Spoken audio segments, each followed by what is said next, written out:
Independent ডিজিটালে স্বাগতম। আপনারা জানেন যে গতকালকে ভারতের বিধানসভা নির্বাচন হয়েছে দুটি রাজ্যে। মূলত লোকসভা নির্বাচনের ৬ মাসের মধ্যেই এই বিধানসভা নির্বাচনটি হলো ঝাড়খণ্ড এবং মহারাষ্ট্রে। নির্বাচনের ফলাফল এবং নির্বাচনে আসলে কে শক্তিশালী হচ্ছে, কে পরাজিত হলো এসব নিয়ে কথা বলবো। সঙ্গে আছে আমি সুপ্রিয় শিকদার, আমার সঙ্গে আছে সাংবাদিক সেলিম খান।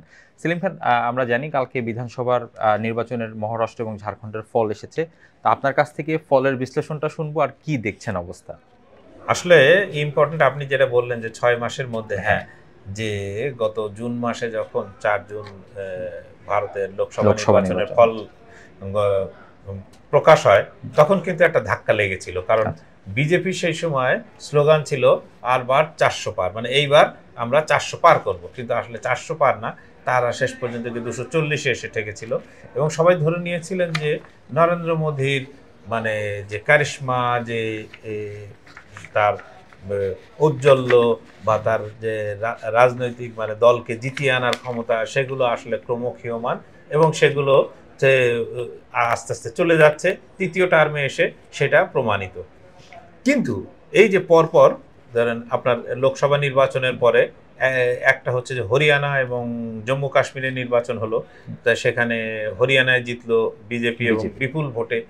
যে আপনার গতকাল মহারাষ্ট্র এবং ঝাড়খণ্ডের নির্বাচনের ফলাফল প্রকাশ হয়েছে। নির্বাচন আগেই হয়েছিল, ফলাফল গতকাল প্রকাশ হয়েছে। সেখানে মহারাষ্ট্র কিন্তু ভারতের লোকসভা আসন সংখ্যার নিরিখে কিন্তু দ্বিতীয় বৃহত্তম রাজ্য। উত্তরপ্রদেশ সবচেয়ে বড়, সেখানে ৮০ সিট, এবং মহারাষ্ট্রে কিন্তু ৪৮টা সিট। সেই নিরিখে কিন্তু অনেক বড়।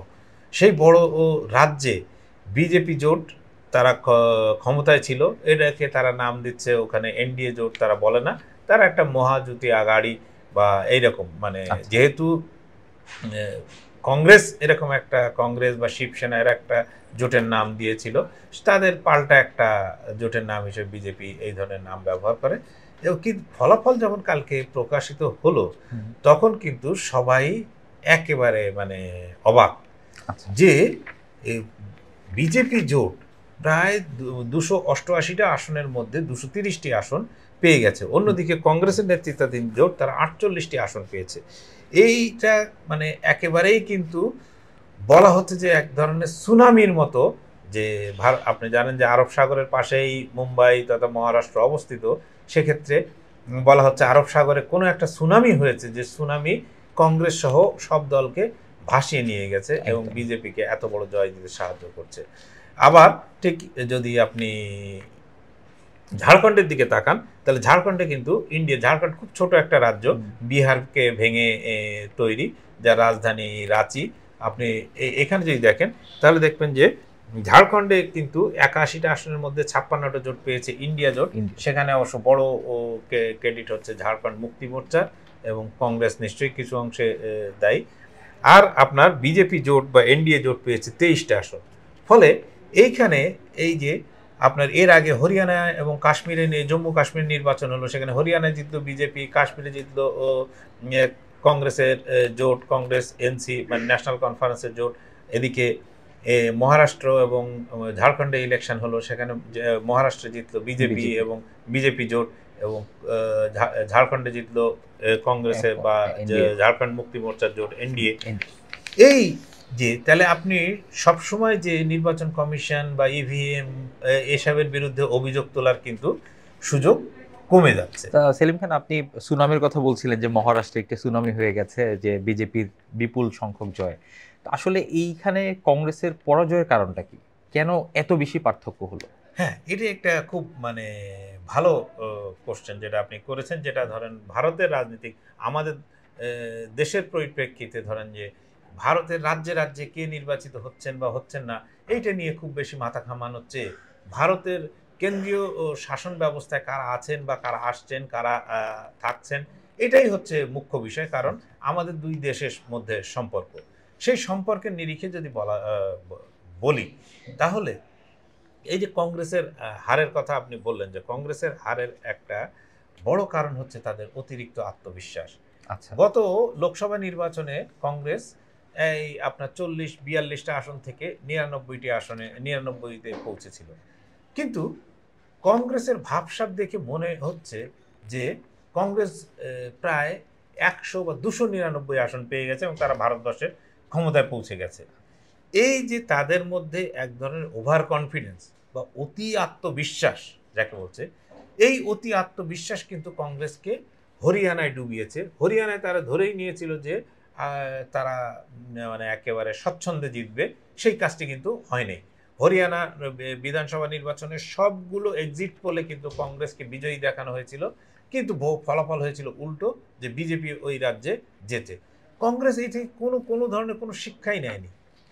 দুই হচ্ছে যে মহারাষ্ট্রে যে এইটা থেকে হরিয়ানা থেকে শিক্ষা নিয়ে মহারাষ্ট্রে কাজে লাগাবে, সেই কাজটি কিন্তু কংগ্রেস করেনি।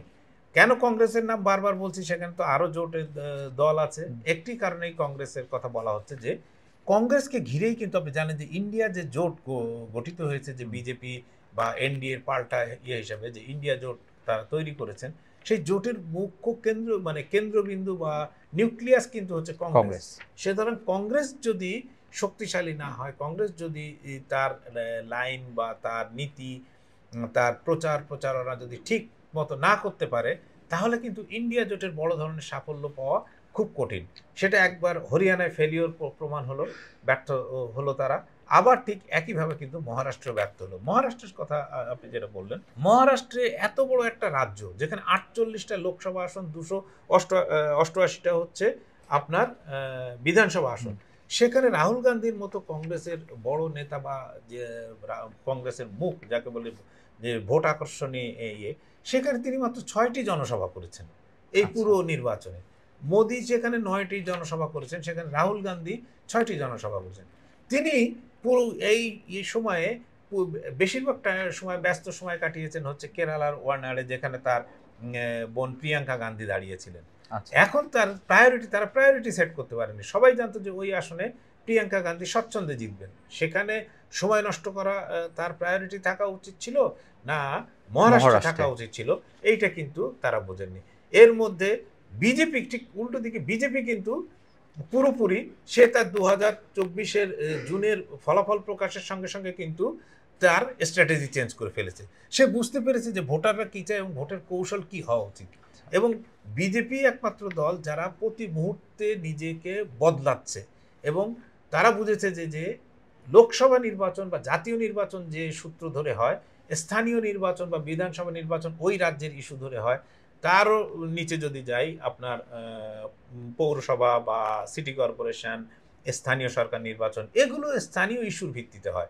সেই জায়গায় কংগ্রেস ভুল করেছে। রাহুল গান্ধী যে 6টি জনসভায় গেছেন, সেখানে গিয়ে তিনি এক সংবিধান হাতে নিয়ে বলছেন সংবিধান খাতরে মে হ্যায়, মানে সংবিধান বিপদে আছে, এই আমরা করব ও করব। তিনি যে প্রেসক্রিপশন দিয়ে লোকসভা নির্বাচনে সাফল্য পেয়েছিলেন, ঠিক একই প্রেসক্রিপশন তিনি হরিয়ানায় প্রয়োগ করতে গিয়ে ব্যর্থ হলেন, এবং একই প্রেসক্রিপশন তিনি ঠিক মহারাষ্ট্রে প্রয়োগ করেও কিন্তু চরমভাবে ব্যর্থ হয়েছেন। এখন প্রশ্ন উঠেছে যে রাহুল গান্ধী বা কংগ্রেসের দ্বারা কি আদৌ সম্ভব কিনা, এ প্রশ্ন কিন্তু যথেষ্ট যৌক্তিক। কারণ আপনি যদি দেখেন যে ইন্ডিয়া জোটে কংগ্রেসের পাশে যারা আছে, তারা কিন্তু খুবই, এই যে কিছু উপনির্বাচন হয়েছে, তারা কিন্তু খুবই ভালো করেছে। আপনি যদি শুধু দেখেন যে পশ্চিমবঙ্গে, দেখেন যে পশ্চিমবঙ্গে 6টি আসনে আপনার উপনির্বাচন হয়েছে বিধানসভা আসনে, সবকটি মমতা ব্যানার্জির দল তৃণমূল কংগ্রেস জিতেছে। ঠিক আছে, তৃণমূল কংগ্রেস জিতেছে। আপনার বিজেপির বিরুদ্ধে লড়াই করার মতো ক্ষমতা বা সে যে স্ট্র্যাটেজি নেয়, তার পাল্টা স্ট্র্যাটেজি বা সেই সক্ষমতা যদি আপনি অর্জন না করেন, তাহলে আপনি কোনোদিনও সাফল্য পাবেন না। এবং আপনি যদি একটা কল্পনা বিলাসী অবস্থায় নিজেকে সবসময় রাখেন, একটা কল্পনা বিলাসের মধ্যে, তাহলে বিজেপির মতো একটা রিয়েলিস্টিক দলের সঙ্গে আপনি পেরে উঠবেন না। আপনাকে শুধু ছোট্ট আর একটি উদাহরণ দেব যে এই নির্বাচনে আপনার বিজেপির চেয়ে অনেক বেশি সক্রিয় ছিল আরএসএস। আচ্ছা, কারণ এইটা মহারাষ্ট্র হলো আরএসএস এর সেন্টার, নাগপুর হচ্ছে তাদের মূল যে সদর কেন্দ্র, যেটা সেটা কিন্তু নাগপুরে, এবং নাগপুর কিন্তু মহারাষ্ট্রে। এইখানে গত 3-4 মাসে আরএসএস এর পক্ষ থেকে 60,000 ছোট লেভেলে সভা করা হয়েছে। আচ্ছা, ফলে এর প্রভাব তো আছে। তারা হরিয়ানায় 30,000 সভা করেছিল, যে জিনিসটা কংগ্রেস কখনো বোঝেনি, কংগ্রেস কখনো বোঝার চেষ্টাও করেনি। আচ্ছা সেলিম খান, ছোট করে একটু ঝাড়খণ্ড প্রসঙ্গে আসি। যে আমরা দেখেছি আপনি নির্বাচনী প্রচারের কথা বলছিলেন যে স্থানীয় নির্বাচন আর লোকসভা নির্বাচন দুটোর আসলে মাত্রা কিছুটা ভিন্ন। সেই জায়গাটা আমরা দেখেছি বিজেপি নেতারা ঝাড়খণ্ডে প্রচারণা চালানোর সময় বাংলাদেশি অনুপ্রবেশকারীদের নিয়ে কথা বলেছিল, পাশাপাশি ঝাড়খণ্ডে যারা থাকেন স্থানীয় যারা উপজাতি যারা তারা অধিকার বঞ্চিত হচ্ছে, এইসব বিষয় নিয়ে কথা বলেছিল। তারপরেও কেন ঝাড়খণ্ডে বিজেপি জনপ্রিয়তা পেল না? প্রথম কথা হচ্ছে যে সেন্টিমেন্ট নিয়ে খেলা, এটা তো ধরেন পলিটিক্সের একটা বড় পার্ট। আচ্ছা, সেন্টিমেন্ট এবং মানে পারসেপশন, এটা নিয়ে খেলা। এইখানে বিজেপি তাদের একটা ধারণা ছিল যে বাংলাদেশি অনুপ্রবেশকারী অমুক তমুক, বিশেষত মুসলমানদের টার্গেট করে অনুপ্রবেশকারী নানা ধরনের সিল মেরে দিতে পারলে এইটা হয়তো ওইখানকার যে স্থানীয় বাসিন্দা, যে ঝাড়খণ্ডে তো আপনার আদিবাসী সংখ্যাই বেশি, ফলে তাদের মন জয় করা অনেক সহজ হবে। এবং এইটা তাদের মধ্যে আসছে। কিন্তু ঝাড়খণ্ডে গত লোকসভা নির্বাচনে কিন্তু বিজেপি সবচেয়ে বেশি আসন জিতেছিল। মানে যারা জেএমএম বা ঝাড়খণ্ড মুক্তি মোর্চার চেয়েও বা কংগ্রেস জোটের চেয়েও কিন্তু এনডিএ জোট অনেক বেশি আসন লোকসভা নির্বাচন। সুতরাং তারা আত্মবিশ্বাসী থাকতেই পারে। 2 নম্বর হচ্ছে যে আপনার যে এই এনডিএ, এই ইন্ডিয়া জোট বা আপনার জেএমএম, এরাই কিন্তু ক্ষমতায় ছিল, ফলে তাদের একটা ইনকামবেন্সি ছিল। যে জায়গায় প্রচার চালানো দরকার সেই জায়গায় প্রচার চালিয়েছেন, কিন্তু সেখানে কোনো কাজ হয়নি। এই কারণে আপনি যদি দেখেন ঠিক যে কাজটি রাহুল গান্ধীরা করতে পারেন নাই, সেই কাজটি কিন্তু আপনার ঝাড়খণ্ডের যিনি মুখ্যমন্ত্রী, যে জেএমএম নেতা মিস্টার সোরেন, সেই কাজটি কিন্তু করেছেন। তিনি পুরো রাজ্যে এই নির্বাচনের সময় 600 র্যালি করেছেন। সেটা ছোট বড় মাঝারি যে কোনো ধরনের। তার মানে তিনি ওইরকম একটা ছোট রাজ্যে 600 র্যালি করা মানে প্রত্যেকটা মানুষের কাছে তিনি পৌঁছে গিয়েছেন এবং তার রেজাল্ট কিন্তু তিনি হাতে নাতে পেয়েছেন। দেখেন যে এই 81টা আসনের মধ্যে এই বিজেপির দোর্দণ্ড প্রতাপের মধ্যে যে 56টা আসন জেতা তো কম কথা না। তারপরে হচ্ছে যে তিনি সাধারণ মানুষের জন্য অনেকগুলো কর্মসূচি নিয়েছেন, যেগুলো সরাসরি সাধারণ মানুষের কাছে বা নিম্ন আয়ের মানুষের কাছে পৌঁছায়। এই নিম্ন আয়ের মানুষের কাছে পৌঁছানো এই স্ট্র্যাটেজি কিন্তু ভারতে অনেক আগেই শুরু হয়েছে, যেটা শুরুটা বলা যায় যে অরবিন্দ কেজরিওয়াল করেছিলেন, সেইটা পরে রেপ্লিকেট করেন মমতা ব্যানার্জি সেইটাকে। এবং এখানে একটা খুবই লক্ষণীয় বিষয় যে টার্গেটটা করা হচ্ছে নারীদের। আচ্ছা, এই মহারাষ্ট্রেও যেটা করা হয়েছে যে নারীদেরকে টার্গেট করে তাদের অ্যাকাউন্টে প্রতি মাসে 1,500 টাকা কোনো রকম কথা ছাড়াই নারীদেরকে দেয়া হচ্ছে। আচ্ছা সেলিম খান, ছোট করে শেষে জানি আপনার কাছ থেকে যে আসলে বিজেপির জিতে যাওয়া কিংবা কংগ্রেসের জিতে যাওয়া যাই হোক, নরেন্দ্র মোদী কি আরো বেশি শক্তিশালী হচ্ছেন? এই বিষয়ে কারোর তো কোনো মানে সন্দেহ থাকায়, অন্তত মহারাষ্ট্রের এই নির্বাচনের ফলাফল প্রকাশের পরে কোনো সন্দেহ থাকা উচিত না যে নরেন্দ্র মোদী আগের তুলনায় শক্তি। কেন আগের তুলনায় বলা হচ্ছে?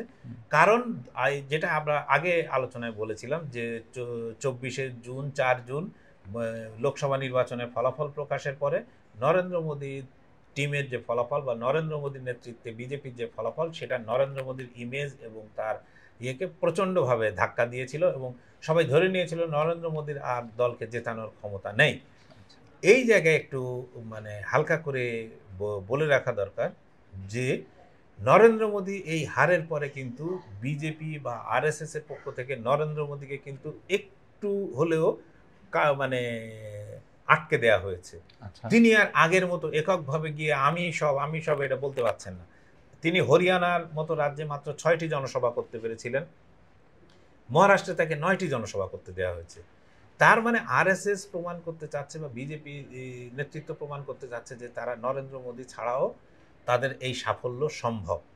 কিন্তু এই যে স্ট্র্যাটেজি বা কৌশল, যে কোন কৌশলে একটা রাজ্যের মানুষের মন জিততে গেলে কোন কৌশল অবলম্বন করতে হবে, সেই কৌশলে কিন্তু এখনো নরেন্দ্র মোদী এবং অমিত শাহ জুটি এরা আনপ্যারালাল।